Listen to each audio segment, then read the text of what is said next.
love you. Hello, my name's Tom Walker. Welcome to That'll Be the Day. In this podcast, I'm talking to a visually impaired writer who's written a piece for theatre on how women were portrayed on television in the 1960s. But before we hear from Mandy Redvers-Rowe, if you like the sound of the music at the start of this podcast, it's a track called That'll Be the Day by the Liverpool band The Vow. And as always, I'll be featuring a track by The Vow at the end of this podcast. To find out which one I've chosen, stay tuned. Collective Encounters describes itself as the home for theatre for social change.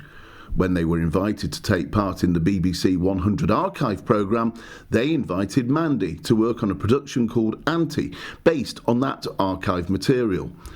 I saw the performance on the day after International Women's Day at Toxteth TV in Liverpool. Auntie skillfully brings out the gender-based stereotypes that inform the reporting and description of women's lives in documentaries, along with other programmes. Have a listen to Mandy and decide for yourself whether things have changed for women in the past 60 years and whether they've changed enough.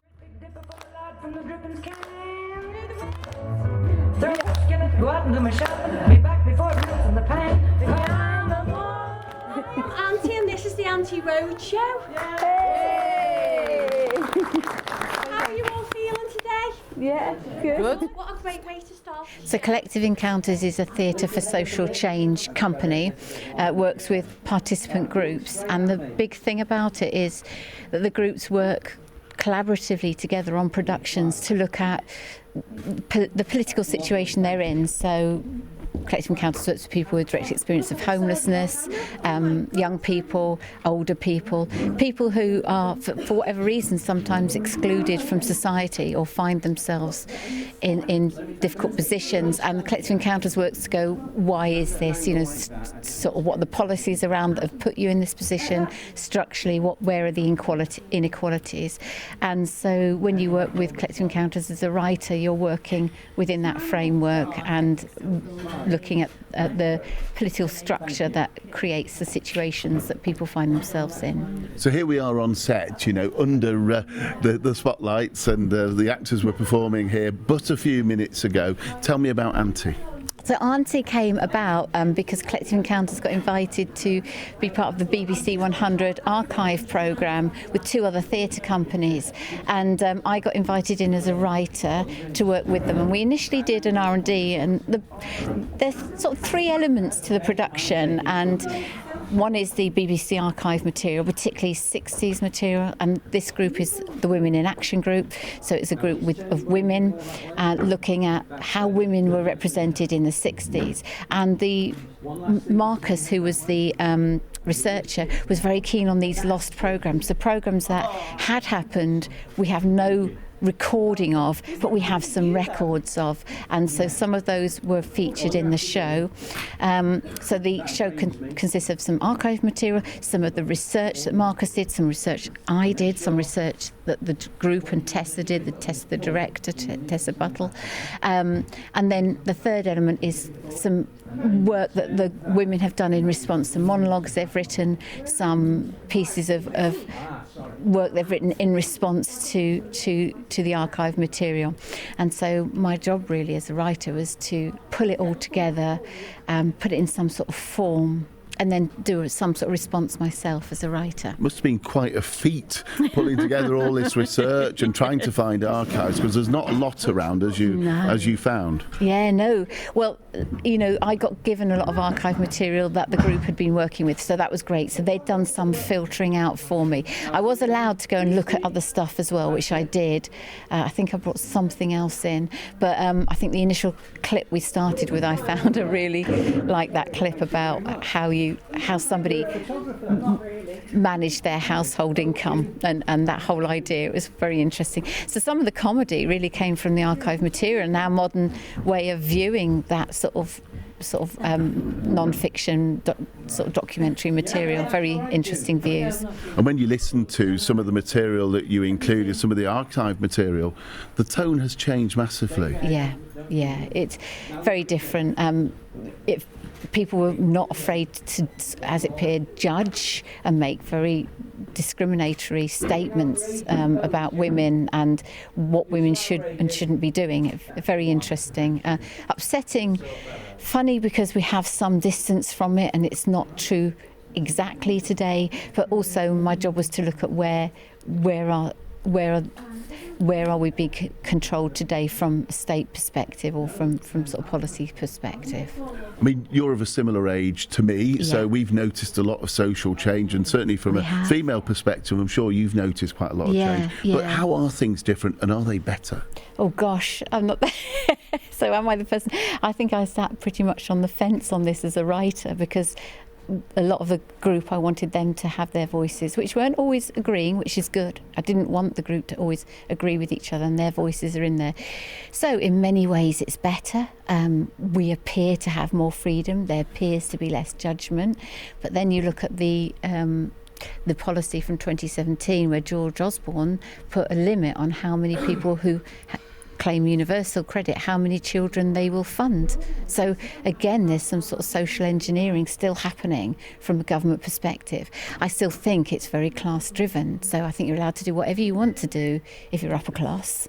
I think if you're an ordinary person and you are dependent on earning a wage or you living on some aspects of benefits, you are judged and made to answer for every decision you make in your life.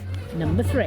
Your friend's husband, who's out at work all day, frequently leaves her at home with their 2 young children in the evening and goes out to follow interests of his own. Should she murder him and throw him down the cellar steps? Chuck him out, definitely.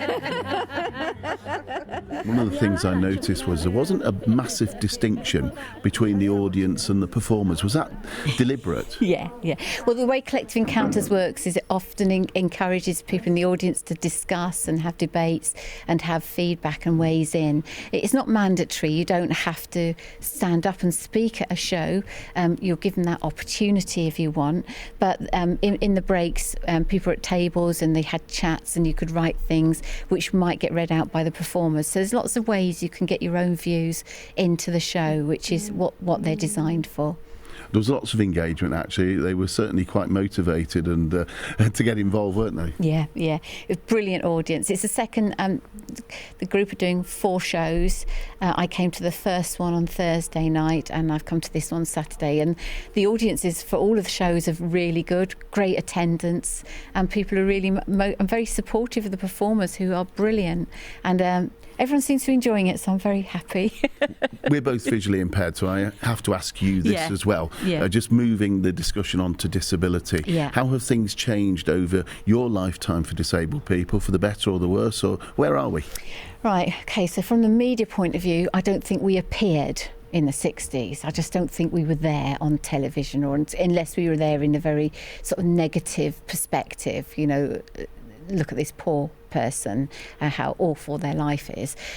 I remember in the 80s, 90s, we campaigned, didn't we, Tom? I certainly campaigned for rights, not charity, and for us to be even at the table in the equality laws, because the equality laws, when I first became like a young adult, we weren't included in the Equality Commission. It was just for racial minorities and for women and disabled people. We had no legal right, no legal status at all. So we campaigned for that. We got the DDA in 1995, Disability Discrimination Act. In my mind, that was the strongest place we were when we put real pressure on the government. There was a 2-pronged approach. There was lots of political campaigns, stopping traffic, etc. But there was also a lot of people lobbying their MPs, and we got that through. It wasn't the best law, and I think what's happened since, it got merged into an equality law and then now into the human rights law. And I don't know how you feel, Tom, but it's got weaker and weaker. Yes, I think we're in a worse position now than we've ever been, certainly in my adult life. Yeah, I agree. I think things are worse. I've been lucky enough to get jobs, but the employment situation for visually impaired people is as bad as it's ever been. There is no enforcement of anything, and there is this idea of this is my guide dog making she's upset too. Yeah, it's not you. She's agreeing with you. Yeah. Reasonable adjustment means that employers get away with everything, and whereas we thought initially IT computer systems would make things more accessible to us, they're now making them inaccessible. They're not compatible with screen readers. Different set of problems. Whole load of problems, and people just go, we can't do it, and that's it. They keep people out of work. They keep people out of engaging, and we're and I think because the country as well is in a bad economic situation, we are back again being bottom of the pile and unregarded and uncatered for. When you were writing the piece, were you interested at any point in that interaction between gender and disability? Yeah, I think because we were focusing on the 60s initially.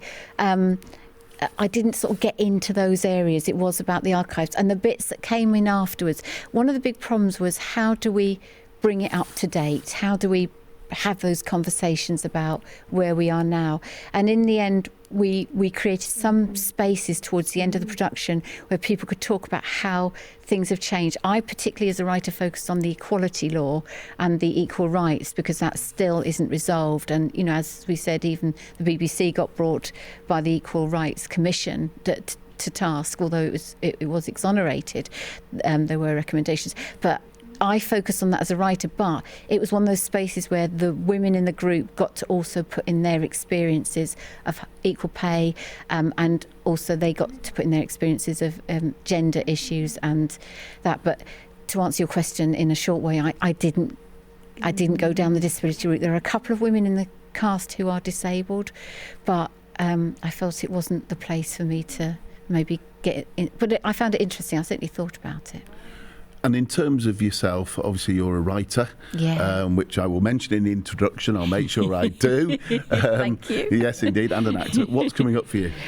Oh gosh, I've got one of those years ahead where I've got to create a lot of my own work because I haven't got any commissions at the moment. I've been writing for CBeebies, which has been great fun, particularly a programme called Dog Squad, which is about assistance dogs, and it's a programme for 3 to 6 year olds, but I think education, inclusion starts with us educating the young so that people grow up thinking disability, access is part of everyone's lives from a young age. So I'm very passionate about that programme. I've just finished writing for episode 3, series 3, and I've written for series 2, and I wrote for series 1. Series 1 is out there, series 2 is about to be launched, and series 3 is still being filmed. So that's been what I've been doing last year and beginning of this year, as well as Auntie.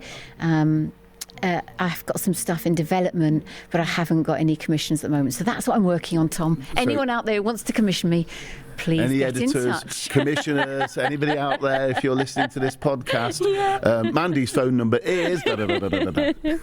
You can get, I think I have a profile online. Oh, you've got a profile online, so just look up Mandy Redvers-Rowe and you will find her. Absolutely brilliant. Just one final question then, going back to Auntie. What is the overriding message of Auntie? What do you want people to take away from today? It's really because it's collaborative. We don't have the idea when we work with collective encounters is not to have a message, because it's collaborative with the women in the piece, that we allow for different opinions. That is the big thing about this type of community writing, that you don't try and force everyone into one message. What I think it's important to say is the question at the end of it is, have things changed for women? Have they changed enough? That's the question I want to leave people with. And if you go away thinking about that, coming to your own conclusions and thinking bigger, what needs to be done still? How do we get a more equal society? I would love to add, and we did add at the end, for all women, for gay women, for trans women, for women of colour, and for disabled women. Let's get us all equal. And I've got to mention Yona because she's having her little say down here. You're not going to be silenced, are you? You're not going to be silenced. No, she's not. And women dogs, that's what she's saying. That's what she's saying. Don't forget me. Exactly. Don't forget me. Don't forget me, she's saying as well. Well, we've finished now, Yona. Mandy, thank you very much. Thank you very much. For better pay, equal pay. Yes. This is a message for everyone, everywhere. Keep fighting for change.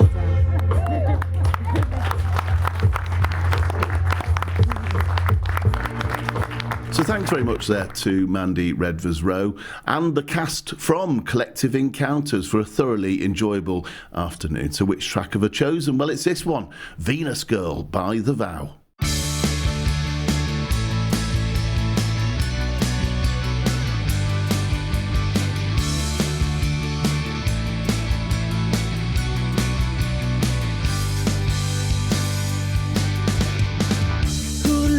In a world like this, transmitting in the emptiness, when all hope is long gone, you've no faith in anyone.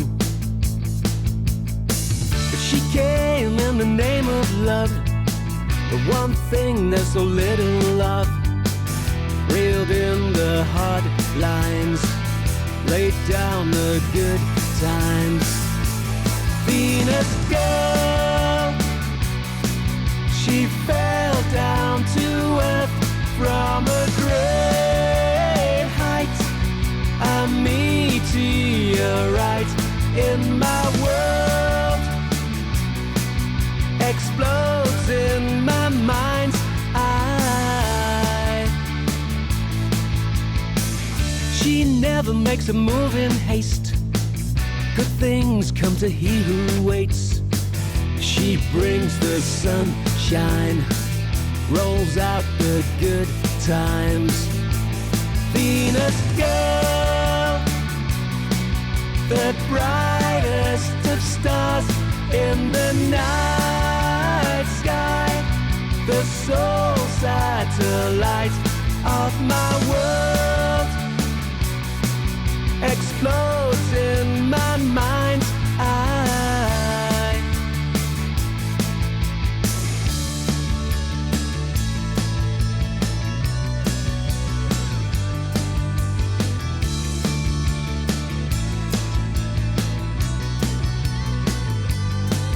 She's loaded with love, but she can't get enough of the stuff that our dreams are all made of.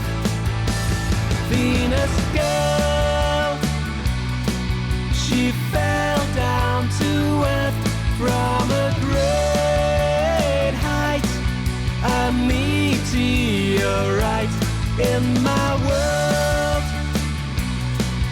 explodes in my mind's eye. She exploded my mind's eye. Yes, she exploded my mind's eye.